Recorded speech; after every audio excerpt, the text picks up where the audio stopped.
శ్రీ గురుభ్యో నమః. ఓం శ్రీ మహాగణాధిపతయే నమః. ఓం శ్రీ సరస్వత్యై నమః. అందరికీ నమస్కారం.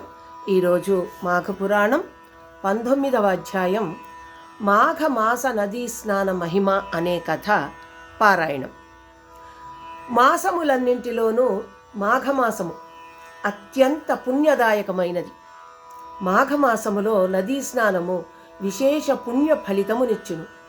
నది లేనిచో ఏ నీటి తావు ఎందైనను స్నానమాచరించి శ్రీ మహావిష్ణువుని భక్తి శ్రద్ధలతో పూజించినచో తాము చేసిన ఘోర పాపములన్నీయు హరించుకుపోవును. మాఘపురాణమును వినుట, మాఘమాస వ్రతమాచరించుట, విష్ణు పూజలు, సంకీర్తనలు, భజనలు, దాన ధర్మాలు మున్నగునవి చేసినచో ఆ శ్రీహరి సర్వదా మనలను కాపాడుటయే కాక విష్ణులోక ప్రాప్తిని కలుగజేయును. కావున సర్వులు మాఘమాస వ్రతమాచరించుట సర్వశ్రేయస్కరం. మాఘమాసములో శ్రీహరిని సేవించినచో ఇష్టకామ్యార్థ సిద్ధి కలుగును. ఆయురారోగ్య ఐశ్వర్యములు, భోగభాగ్యములు సిద్ధించును.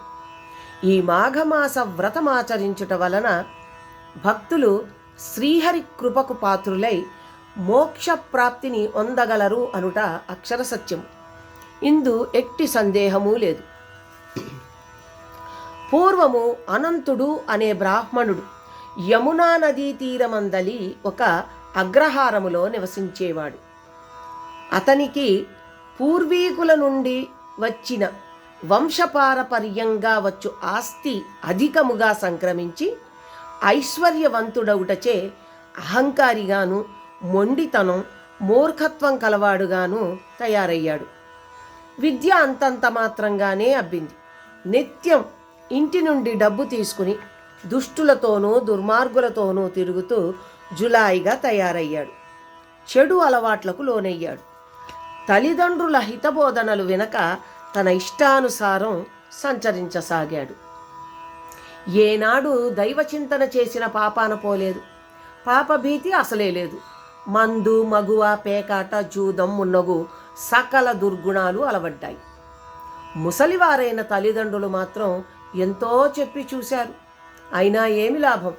వారి హితబోధ చెవిటివాని ముందు శంఖం ఊదినట్లు అయ్యింది.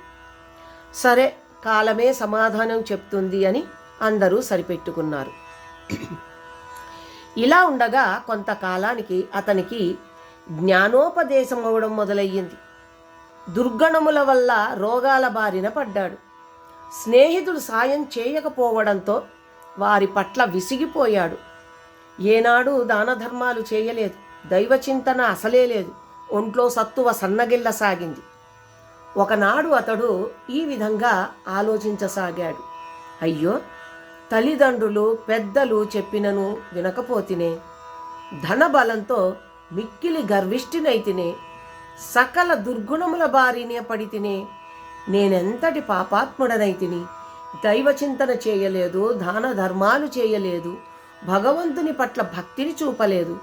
నాకిక మోక్షం ఎక్కడిది? పుణ్యకార్యములనొక్కటి అయినను చేయలేదు సరికదా. ఈ మాఘమాసం అత్యంత పుణ్యదాయకమైనదని నదీ స్నానము చేయమని తల్లిదండ్రులు చెప్పినను వినలేదు. నాకింక నిష్కృతి లేదు. రేపటి నుంచైనా నదీ స్నానం ఆచరించి దాన ధర్మాలు చేసి శ్రీ మహావిష్ణువునికి పూజలు, భజనలు, సంకీర్తనలు చేయించాలి. మాఘమాస వ్రతం ఆచరించాలి. లేనిచో నాకు నికృష్టపు చావు తప్పదు అనుకుంటూ నిద్రాదేవి ఒడిలోకి జారుకున్నాడు. ఆనాటి రాత్రి కొందరు దొంగలు అతని ఇంటిలో పడి సర్వం దోచుకుపోతూ ఉండగా ఆ అలికిడికి మెలకువ వచ్చి దొంగలు దొంగలు అంటూ అరుస్తూ వారి వెంట పడ్డాడు. అలా తరుముతూ తరుముతూ నది వంతెనపై వారితో పెనుగులాడుతూ ఉండగా దొంగతో సహా నదిలోనికి పడిపోయాడు. ఒక్కడే ఎంతసేపు ఆ నీటిలో పోట్లాడగలరు? ఒక దొంగ అనంతుని తలపై కొట్టగా అబ్బా అంటూ మునిగాడు. అదను దొరికినని దొంగలు ధనంతో సహా పారిపోయారు. అది మాఘమాసం అవటం, నదిలో పడిన అనంతుడు నీట మునగడం వలన అతనికి నదీ స్నాన ఫలితం దక్కింది. అతని పాపములన్నీ పటాపంచలయ్యాయి.